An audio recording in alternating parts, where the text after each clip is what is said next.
Hello students. आज की video से हम शुरू करने जा रहे हैं अपना हिंदी का सिलेबस। छठे सेमेस्टर का पहला पार्ट है ये। और जैसे मैंने इंग्लिश में कोशिश की थी कि अपने जितने भी विद्यार्थी हैं उनको मैं आसान से आसान भाषा में और आसान तरीके से उनको समझाऊं, उनको चीज़ें समझ में भी आएँ और उनका स्कोर भी अच्छा रहे। यही एक कोशिश मेरी हिंदी में भी है, जिसको आप कमेंट करके बताओगे कि ये कैसी रही। अब शुरू कर लेते हैं इसको। पॉइंट में मैंने इसको बनाया है। आई थिंक सबसे बेस्ट तरीका लगता है मुझे पॉइंट्स में चीज़ें बताने का। इंटरेस्ट क्रिएट करते हैं और दूसरा समझ में भी आ जाते हैं, कोई भी पॉइंट छूटता नहीं है। जब रिवाइज करते हो तब भी अच्छे से याद आ जाते हैं। और दूसरा, जब आप इसको आंसर बना के लिखोगे तो आप इन सभी पॉइंट्स को कंबाइन कर सकते हो, मिला सकते हो। एक एक बात इम्पोर्टेंट है इसमें। जितने भी पॉइंट्स बने हैं 10-11 पॉइंट्स हैं और वो इसमें सारा निचोड़ है। इससे ज़्यादा इस चैप्टर में और कुछ भी नहीं है। फर्स्ट जो पॉइंट है, आशा का अंत एक निबंध है। जैसे कई विधाएं होती हैं तो जो आशा का अंत है वो एक निबंध है, जिसके लेखक श्री बालमुकुंद गुप्त हैं। ये निबंध लेखक की सुप्रसिद्ध रचना शिव शंभू के चिट्ठे में संकलित है। अब कोई भी आशा का अंत है वो एक बहुत छोटा पार्ट है और ये बहुत प्रसिद्ध रचना रही है श्री बालमुकुंद गुप्त की, और वो है शिव शंभू के चिट्ठे। उसमें से लिया गया है ये आशा का अंत। और ये किस चीज़ के बारे में है? कोई न कोई तो इसका थीम रहा होगा, मेन विषय रहा होगा। यह अंग्रेज शासक लॉर्ड कर्जन के समय लिखा गया था। उस टाइम पे जो भारत की स्थिति थी, लोग कैसा महसूस करते थे, उसके बारे में ये जो निबंध है वो लिखा गया है। इसमें देखो, यहाँ पर भी आया था ये और यहाँ पर भी। जो शिव शंभू है उसका क्या रिलेशन है आपस में? इसमें शिव शंभू एक कल्पित पात्र है, यानी ये एक ऐसा पात्र जो सिर्फ कल्पना में है, वास्तव में नहीं है, जो अंग्रेजी शासन पर व्यंग्य करता है, कटाक्ष करता है, उनके बारे में जो उनकी कमियां हैं उनको दिखाता है।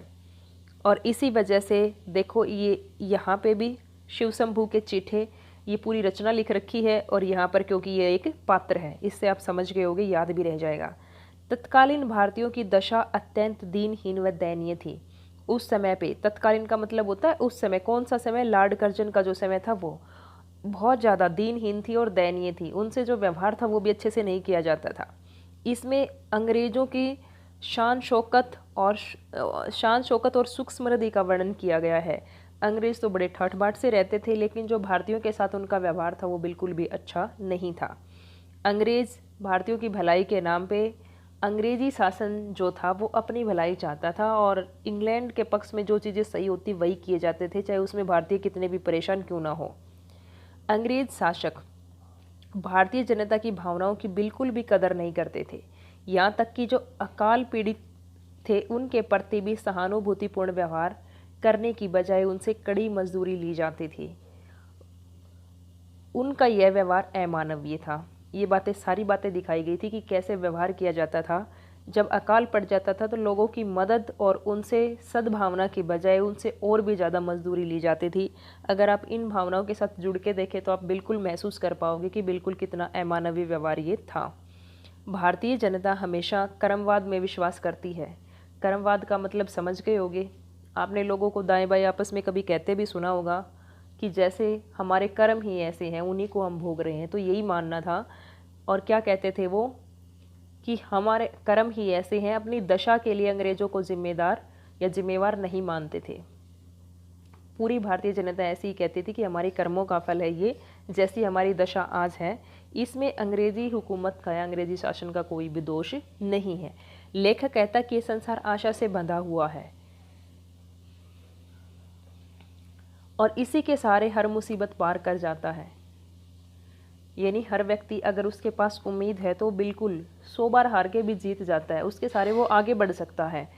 और उसमें चैप्टर में बहुत अच्छे से बता रखा है कि कोई जो रोगी है उसके पास उम्मीद होती है ठीक होने की, किसी के कर्ज है तो उसके पास एक उम्मीद होती है कि कभी ना कभी वो चुका पाएगा।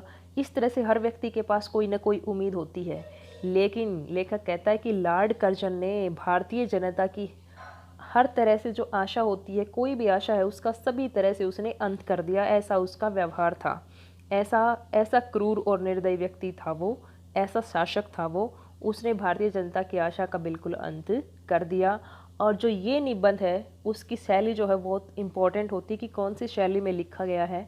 ये निबंध व्यंग्य प्रधान शैली में लिखा गया है। जो इसका स्टाइल है वो कैसा है, व्यंग्य करने वाला है, कटाक्ष करने वाला है। ये था आपका निबंध आशा का अंत। कमेंट करके ज़रूर बताना आपको वीडियो कैसी लगी।